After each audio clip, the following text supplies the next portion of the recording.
Hey friends, welcome back to the channel. I don't know about you guys, but my mornings have become very hectic. I have a lot to get done in a short amount of time. Besides getting ready for work, I'm also preparing my lunch for the day, and I'm trying to spend about 45 minutes every morning editing my videos. So in a nutshell, this means I need to get very organized, and having pre-made breakfast is one of the ways I'm going to do that. Today, I'm sharing a breakfast meal prep idea, which is also a super delicious and budget-friendly recipe. It's so delicious, I've been eating it every day, and I just don't seem to get enough of this. During my first week of work, I was kind of disorganized, and I made a big batch of the healthy oatmeal cookies that I've made on my channel before, and I wanted to tell you about them because this time I added in a little peanut butter and flaxseed, and they turned out so good. However, this was really all I had for breakfast for the week, and so I was kind of sick of these by the end of the week, and so I figured I'd better get to work on some more breakfast meal prep ideas. When I went to Whole Foods for the $5 food adventure, I spotted these vegan chorizo breakfast burritos, and I hesitated for a long time because I didn't know if I was going to like this, and it was $6, but I had gone there early to avoid the crowds, and I was super hungry, so I did decide to try it, and I am so glad because it was phenomenal. I loved everything about it, from the texture to the flavor, and the fact that it had 25 grams of protein was also nice. I thought the ingredients list was way too long, and I knew I could make it healthier and obviously way less expensive at home. So this wrapper sat on my desk at home for a week before I decided to try to make this myself. I picked up this soy chorizo from Trader Joe's. I had remembered reading about what a game changer this product was for vegans, and so I wanted to go back and get this. I've never tried it, and I think the reason why is because of how much sodium is in it, and all of these products do have a lot of sodium, but it is such an important ingredient in these burritos, and I think that since I'm using just a small amount that it's going to be okay. Over the years, I've had some requests for chorizo recipes, but first, for those that aren't aware, a European chorizo is not at all like American chorizo. European is going to be more firm, like sausage that you can get and slice, and American chorizo or a Mexican chorizo kind of just falls apart in the pan, and you have to fry it for a really long time to get it crispy, and it's going to be very fatty, which is simultaneously what many people love about it and also people hate about it.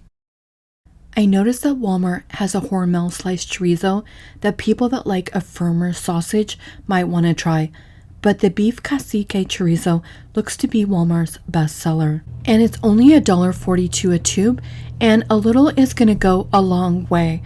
However, I think you might just need to experiment with the different chorizos. Some people said that they don't like the ingredients that are in these, and if you're one of those people, then I would just look around and try to find, one that matched what you were looking for. You could always try the soy chorizo like I'm using right now, or you could always go with a European firmer version, and I found one I think that matches that. Like, I know this Goya chorizo is a Spanish firm sausage, so if you don't like the other kind, you might want to try something like this. They're more expensive than the other kind, but a little is going to go a long way here. And then also you could make this yourself. I know that some people make it with ground pork or pork shoulder. Making a vegan option would be fairly easy also. And then we could cut out all of that salt too. And I also had a part of a package of these bell peppers and onions from Trader Joe's that I'm going to use. And then I have some high protein, extra firm tofu that I kind of drained and mashed with my hand before adding to a pan. I know that some of my viewers don't like tofu, and that's totally fine. You can just substitute in some scrambled eggs here, and that'll work just perfectly. I actually make a lot of egg burritos also, but it was kind of fun for me this time to make a burrito without eggs with just the tofu, and I'm just going to fry this up and add some seasonings in this. I've done this a couple of ways.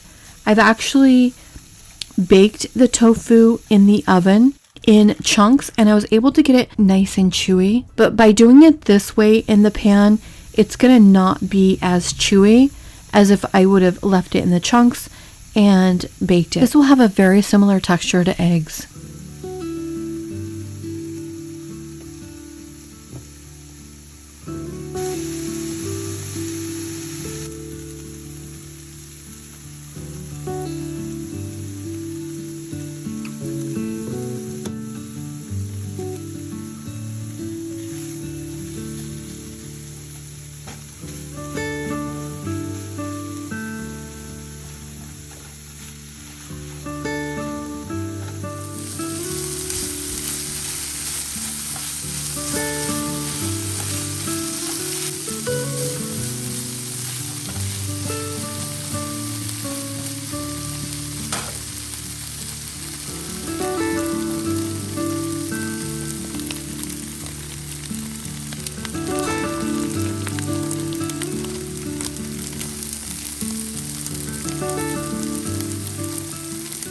I love these burritos so much that I've made these a couple of times already, and I did want to show you what the chorizo looks like right out of the package.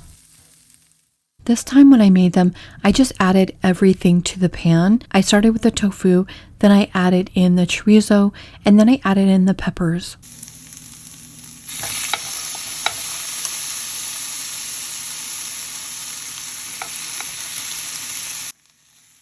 The Whole Foods burrito also had their home fried potatoes added in, which was what had the peppers and the potatoes in there. But I took a shortcut and used these hash brown potatoes that I had in my freezer.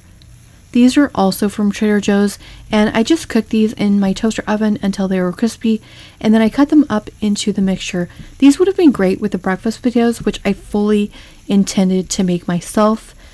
But I do appreciate having these shortcuts just to save a little bit of time. And I'm especially interested in hearing any kind of shortcuts that you guys have that you use just to make life a little easier and shave off some time in cooking. Time is a precious commodity, just like money and energy. And some of us need to balance all of those. For this batch of breakfast burritos, I added in some nutritional yeast just to give it some extra nutrition and a little bit more seasoning, but you can obviously leave this out. In fact, the second time I made these, I forgot to add this in and they were still delicious. I tasted this and then adjusted the seasonings, and I think I added just a little bit more garlic salt to the mix, and then I was ready to go. I'm using the flour tortillas from Trader Joe's, and all of their tortillas seem a little bit dry to me, so I'm thinking that maybe Mission or another brand of tortillas might even work better for this recipe, because I did freeze these and then reheat them in the microwave. So that's definitely something that's going to be a factor, is to try not to overheat these because it will dry the tortillas out. So I'm thinking Mission might actually be a better brand of tortillas for this. And since I didn't know how these were going to do with freezing and microwaving, I just made 5 in the first batch, and here's what it was like the next morning. I loved these so much that I had one every single morning for an entire week, and I didn't get tired of them. And then I decided to make another batch with the rest of the tortillas, and this time I cooked the tofu in cubes so that it would be chewier.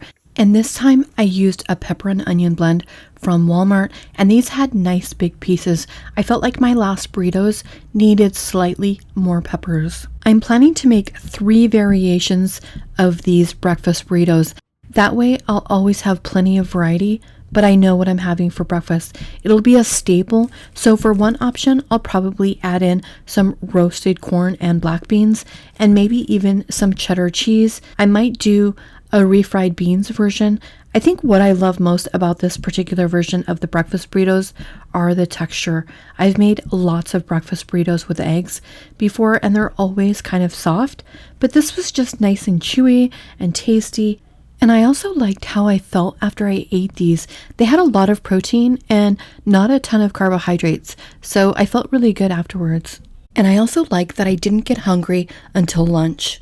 I took these out of the freezer the night before I was going to eat them, and then I microwaved these for 1 minute the morning of, and it was perfect. Everyone's microwave's different, but that's what I did for mine. Okay, now let's talk about costs. If you'll remember, I purchased the burrito at Whole Foods for $5.99, so just under $6. And even with all of the convenience foods that I used, I was still able to make these for $1.17 per burrito. So I'm basically saving $4.82 per burrito. That's a lot of money, and it definitely adds up when you eat these frequently or when you have more than one person in your family that you're making these for. The Whole Foods burrito had about 25 grams of protein, and by my calculations, mine had about 22 grams per burrito. So I think for around $1.17 in cost, that's a really good deal for the amount of protein that we had in the burrito. Now, some of you may be thinking, yeah, that's great, Michelle, but I hate tofu, and I'm certainly not eating any of that chorizo stuff. And to that, I say to each his own. You'll certainly be able to make this much less expensive if you use the actual chorizo and eggs. And of course, you could also save some money by using the whole potatoes. I do really like the flavor of Trader Joe's hash browns, and they're about 80 cents cheaper than the equivalent pack at Walmart. If you're on an extreme budget and maybe you're trying to eat for $3 a day, this is a great meal for that budget. And I called this a breakfast burrito, but really I would enjoy this at any time of the day, or maybe just to have in the freezer for those nights that you don't feel like making dinner.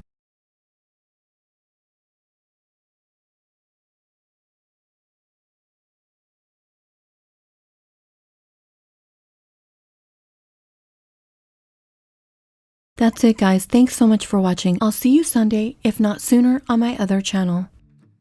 Morning has broken, my windows are open. Wanna feel the wind blow through my hair. Which way do I follow? What happens tomorrow? I turn to you and hope you can guide the way. Sometimes